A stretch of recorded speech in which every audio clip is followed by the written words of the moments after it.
In every wave of the index, we survey around 2,000 people. So over the 6 years of the index, we've surveyed around 11,000 people overall.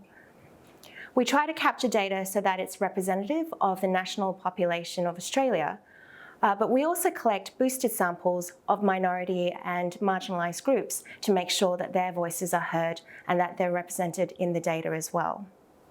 We measure different dimensions of diversity, but we also measure different aspects of social inclusion. And these are captured through scales that are based in prejudice research or social psychology research that have been scientifically validated and have links to theory. The different sub-indexes of the Social Inclusion Index include prejudice attitudes towards certain minority groups, as well as experiences of major and everyday discrimination.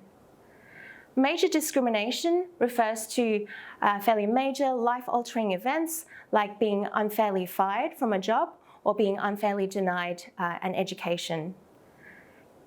Everyday discrimination refers to minor, more chronic forms of discrimination, which also can be quite serious, such as being called names, being insulted, or being treated with less respect by other people. Another important aspect of inclusion is people's sense of belonging and well-being. And we captured this in the Social Inclusion Index by measuring their sense of belonging to Australia, as well as to their local community and to all humanity throughout the world. We measure well-being by looking at people's sense of satisfaction across different aspects of their life, their health, their sense of security, their sense of belonging as well. Another sub-index underpinning the Social Inclusion Index is people's quantity and quality of contact with people from diverse groups and different groups. This is an important factor because we know that contact with people from different groups is an important predictor of prejudice and prejudice reduction.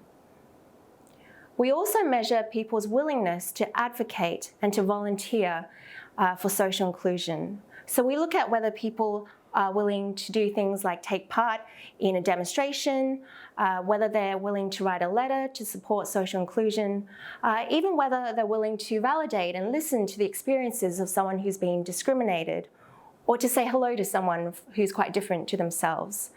That's really important because we also want to capture behaviour relating to social inclusion in addition to attitudes as well.